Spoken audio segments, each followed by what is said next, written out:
The U.S. will take over the Gaza Strip, and we will do a job with it, too. We'll own it and be responsible for dismantling all of the dangerous unexploded bombs and other weapons on the site, level the site and get rid of the destroyed buildings, level it out, create an economic development that will supply unlimited numbers of jobs and housing for the people of the area. Yeah. It's welcome back to News and Views, I guess. We'll be focusing on that bombshell announcement that has sent shockwaves through the global political and humanitarian landscape. As you heard, the U.S. President Donald Trump has declared that the United States will take over and own Gaza in what he describes as a redevelopment plan aimed at transforming the war-ravaged enclave into the Riviera of the Middle East. This unprecedented declaration comes after Trump's meeting with Israel Prime Minister Benjamin Netanyahu, where he proposed resettling displaced Palestinians elsewhere while taking long-term ownership of the Gaza Strip. His plans include rebuilding the Strip, clearing debris from months of devastation, and even deploying U.S. troops if necessary. This proposal has been met with outrage and condemnation from Palestinian leaders, human rights advocates, and also political analysts worldwide. Many critics argue that this is a blatant violation of international law and an act of colonialism in the 21st century. And I concur with all of those. I think it's a dangerous move that could further destabilize the region. Here at home, South Africans, many of whom have been vocal in their solidarity with Palestine, are reacting with deep concern also. The question is, what does this announcement mean for Palestine's future? Is Trump's proposal a genuine attempt at rebuilding Gaza, which I think we can all agree it's really not? Or is it an extension of Western imperialism? Yeah, and I choose the latter. And where does the global community stand in response to this? And to help us unpack this, we are joined by Dr. Faisal Suliman. He's the chairperson of South African Muslim Network, SAMNET, and their leading voice on Palestine and the injustices that have taken place in that part of the world. Doc, thank you so much for joining us. Always a pleasure having you here on Salam Media. Thank you so much for having me. Let's start with your initial reaction. What do you make of Trump's announcement that the U.S. will own Gaza and take long-term stake in its redevelopment, as he coins it?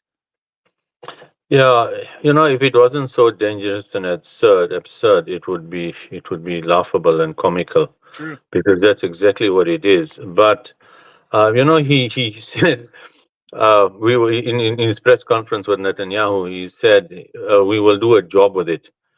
I think Netanyahu has done a job on Trump. So, firstly, I don't think it deserves discussion on the fact that it's an extension of ethnic cleansing. It is absurd in the extreme. That it is dangerous, all of that it is a violation of any norm of decency, international law, etc. I mean, that is common cause. That's taken for granted. The question is, what is really going on? It could be part of the way Trump does business, and that is demand the sky, so that you can then eventually settle on the shock and awe tactic that he's accustomed to doing, as we saw with tariffs out of nowhere on Canada, Mexico, etc. And then he says he spoke to some people. If you listen to the clip, he doesn't even use the word Palestinians. He said, he wants to turn it into the Riviera of the Middle East, and it'll be great for jobs for people there. He can't even bring himself to use the word Palestinians. So, of course, it must be condemned and dismissed with the contempt that it deserves. I think what clearly there needs to be protests outside the American embassies all over the world. There need to be clearly letters, etc. And SAMNET and the other organization I represent, the Islamic Medical Association, will be writing to the local American embassy or ambassador. Also, I think it is time for the Arab countries in particular to step up. I mean, he talks about displacing, ethnically cleansing, and moving 2 million Palestinians from their homes. They can't even use the word their homes. It's as if they're just an entity there that you can shift. is this the price that Adelson for $100 million donation to his would Elon Musk right-wing fascist tendencies now, the sort of techno-feudal lord that he's become, with the use of Twitter, with Zuckerberg and all of these billionaires, techno billionaires he surrounded himself with? Is this how this thing is going to be sold and news against it blocked out? Notwithstanding all of this, clearly, this is just incomprehensible. It's inconceivable and can never be allowed to come to pass. I don't think it will. Clearly, Hamas have been very diplomatic in their statement because they realize negotiations still have to be taken place. But if Trump has only got the ear, or Netanyahu and Smotrich and Ben Gvir only have the ear of Trump, with egging on from IPAC and Israel, etc., then it is extremely dangerous times for the Middle East. And Lebanon then becomes, which was the Riviera of or the Paris of the Middle East in the past. Everybody starts to look at this and say, what next? Clearly, it's his second term. It's another few years of madness, but it's a dangerous time because he has nothing to lose. He just, he's a real estate entrepreneur, and someone has put into his head that he can be the new real estate king of Gaza. This is absurd. To think that so-called the most powerful man in the world can make a statement like this and says he spoke to some people and they're behind it. Of course, if he spoke to his neocon cabinet, and that is now coming to pass. He's assembled a cabinet of warmongers and neocons. And of course, if he spoke to 18 people in the right wing in Israel, the far right fascists, they will also be behind it and egg him on and show him all sorts of justification.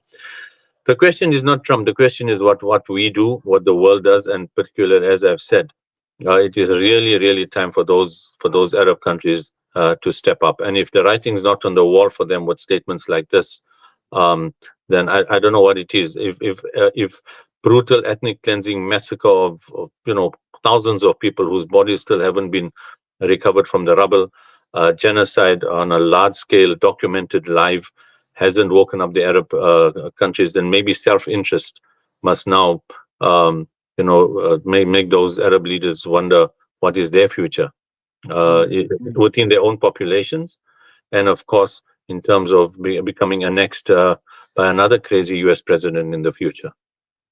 And we've seen a response from Arab nations. One which is notable was from Saudi Arabia, which we are very, very critical of on how they reacted after the 7th of October. They've came out to say they will not normalize any kind of relations with Israel without the establishment of a Palestinian state.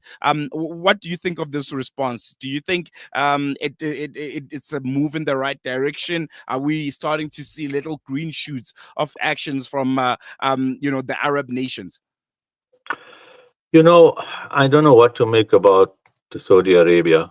They have been complicit. They have assisted and aided in the genocide of the Palestinians. They have allowed the situation, even before the 7th of October, to come to where it was. The massacres of Palestine, violation of the Al-Aqsa compound, detentions.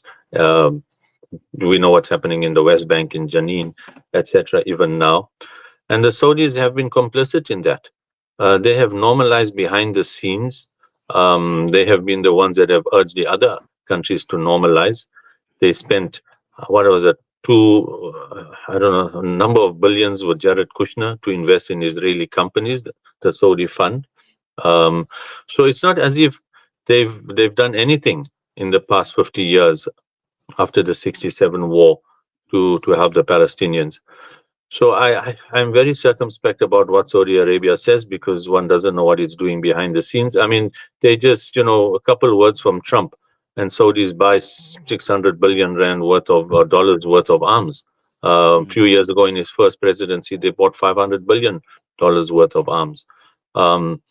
So I think it's really time for the Arab populations to take to the streets and show these dictators, where is the support. I think this has the potential to really cause internal chaos within all of the Arab countries, notwithstanding the brutality that any protest we know will be faced with. It also puts the pressure on the European Union now to step up. Clearly, since the tariffs on Mexico and his statements about the EU, etc. The European Union, not in private. I'm sure in private, they're pulling their hair out as well, but in public to now come out and say this is dangerous for the world, not just dangerous for the Palestinians, and that it is a virtual annexure of a country, which is illegal, etc. But it is dangerous for peace and stability all over the world, especially in Europe. I want to ask you one question that I think we can answer, because we have another clip that we want you to react to. But does this signal and put a stamp on the fact that the two-state solution is now a lost cause? There's nothing left to it, especially after this announcement from Trump. But we'll touch on that after this clip that I want us to look at, and maybe just touch on a bit. The only reason the Palestinians want to go back to Gaza is they have no alternative. It's right now a demolition site. This is just a demolition site. Virtually every building is down. They're living under fallen concrete that's very dangerous and very precarious. They instead can occupy all of a beautiful area with homes and safety, and they can live out their lives in peace and harmony instead of having to go back and do it again. The only reason Palestinians want to go back to Gaza is because they have no alternative. It's right now a demolition site. Virtually every building is down. What do you make of that? And connecting it to my question, does it rule out this two-state solution as something that we've always advocated for when it comes to Gaza and what's been happening in that part of the world for such a long time? So there's so many problems with that statement. What worries me is that they're going to now make it extremely difficult for aid to get in. I think once the last of the hostages is returned, you're going to see a clampdown on aid. You're going to see so basically they're going to force the Palestinians into starvation by refusing aid, and this is where now it is time for Jordan and Egypt particularly to step up, and those populations to say enough is enough to President Sisi. But so the first thing is he's right about one thing. It is a demolition site caused by the Americans, aided by the Americans, paid for by the Americans, and so that's the first thing. He says the only reason the Palestinians want to go there is because they have no alternative. So for the past 70 years, Palestinians have had opportunities to leave. Some have left, and others have gone back where they've been allowed to. It is the most absurd thing to say that's the only reason they want to go back is because they have no alternative, as if the Palestinians can't wait to abandon their homes. They've been protecting it and guarding it and suffering since 1948 and even before that. Thirdly, he says, the alternative to it is, why can't the US go out there and do exactly the same thing with the Palestinians there? Go up and clean up its mess, defuse and recover its own bombs, and help to rebuild Gaza for the Palestinians. That is the obvious, simple logic. One would say that if you're interested in peace in the Middle East, yes, there's talk about a buffer zone and a militarized zone, etc., to protect Israel's borders, etc.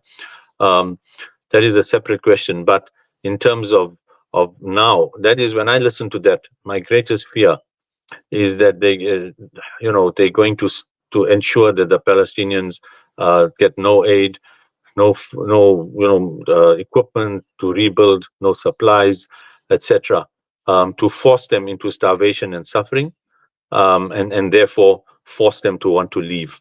So the carrot and the stick. The carrot being, Jordan, Egypt, etc., refugee camps all over the Middle East, like they've had since they were displaced in the Nakba. And then on the other hand, the stick that he's going to try to work with all those other Arab countries now. He has American bases everywhere. They all have got his arms. They're beholden to them because they are dictatorships that rely on American protection to remain in power. Things that are pretty obvious and clear. So that is the fear now. The starvation and the collective punishment of all of the Gazans to force them out. And I mean, to say a statement like that's the only reason. One can see that one meeting with Netanyahu and his criminal sort of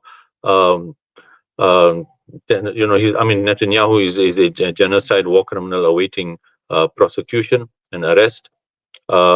His neocons, we've seen his choices of Secretary of State, Defense, etc., also warmongers.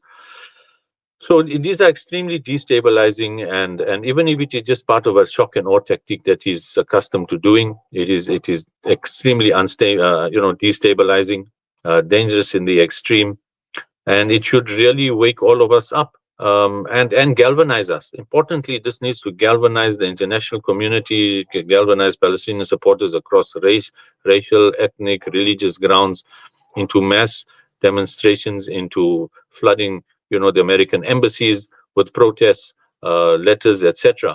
There must be open opposition and importantly from world leaders to this absurd plan. Even the thought is absurd, let alone to actually want to implement it. No, definitely. And I think it's quite ironic that this is happening at a time where ceasefire was announced, the people of Gaza planning to rebuild. And activism efforts around the world seem to have mellowed down. The Palestinian voice is not as loud as it used to be, and I think they've realized that, and they're planning on it. While people think there's peace in Gaza and people are moving back, but from a South Africa's point of view, how should we be receiving this? I know you mentioned mass demonstrations at embassies. You mentioned letters to American diplomats, but just generally wrapping it up, what should this mean for South Africa, which is closely advocating for the rights of the people of Palestine, and we've been with them from the beginning until now? Now the attack on President Ramaphosa in South Africa starts to make sense, because South Africa has been the lone voice, as we know, not only with the ICJ case, but also speaking out at the UN. Minister Pandor, Minister Lamola have been one of the loudest and clearest voices against the genocide, etc. And one now thinks that Trump has been putting these pieces together, the attack on South Africa over land expropriation, etc., unjustified, the pressure on President Ramaphosa, the emboldening of Zionists moving into Cape Town.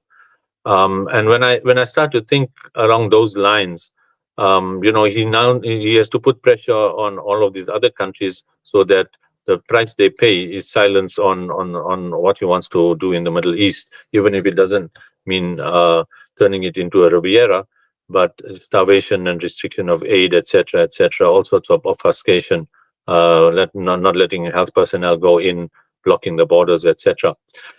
So I'd like to see that our institutions, our mosques, our radio stations become centers of activism, centers of raising awareness, centers of inspiring people to speak truth to power, to stand up for justice. I mean, the Quran commands this of us. The Prophet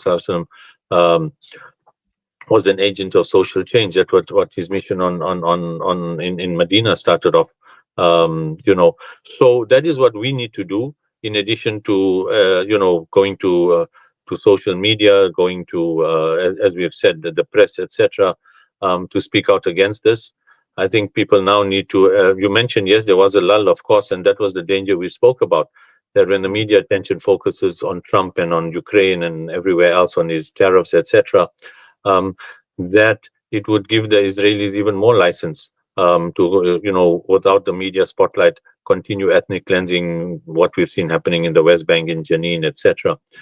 So we need to now raise these voices. We also need to maybe people have to think about if Twitter and Facebook are going to block comments and YouTube are going to be blocking comments and restricting videos, etc. Then maybe some entrepreneur out there, IT genius, needs to open to an alternative. And even if it takes a while, you know, there have to be alternative spaces for people. What worries me also is Starlink. You know, Elon Musk growing Starlink, eventually using, you know, billions of, I mean, he gets billions in subsidies from the American taxpayer for his projects to outcost and kill internet access via fiber and everything else and make Starlink. Imagine they already control what content this gets shown and not shown. Imagine controlling internet access when you own Starlink, and that is the primary way to get data and internet access, and Starlink can then shut you out the way they can shut you out of your DSTV subscription. Can you imagine how dangerous that is? So alternatives have to be found, and we have to be very careful that Elon Musk, you know, may look, you know, this childish boyish fish, but he's dangerous. He's the perverting of right-wing fascists in Europe shows that, and the monopoly of Starlink to internet access is an even more dangerous thought that we, you know, alternatives have to be found for. No, definitely. And I can tell you for sure, right here on Salam Media, we've suffered from, you know, the shadow bannings and all kinds of, you know, blockages that you speak of. But we're going to leave it here for now. Thank you so much for joining us, Dr. Faisal Suliman. Really appreciate you giving us your time. Always a pleasure. Thank you so much for having me. That was Chairperson of SAMNET, Dr. Faisal Suliman. Yeah, I think really unpacking it quite boldly there. You know, this new bold plan by U.S. President Donald Trump. He says the U.S. Are going to take over and own Gaza in what he calls a massive redevelopment effort. And well, Benjamin Netanyahu agrees with him, or smiling besides him. And this is all happening at a time where there's a lull. People are no longer going out to the streets. People are no longer protesting. There are no more marches. The online campaigns have become a bit mellowed down. And well, they're seeing it as an opportunity. We've given you what you wanted, which is the smokescreen of a ceasefire, while there's still mass killings in the West Bank. But we've taken the attention away from that. You'll focus on Gaza. We'll give you images of people returning from home, while there's still thousands and thousands that are being massacred. And well, there are plans of a massive takeover of land. That's colonization. There's no better way to put it. Okay? There are people there. There are people that are living there. It's a sovereign state. You can't just take it over. Right? Really interesting times we live in. We're going to take a quick break. When we come back, News and Views continues.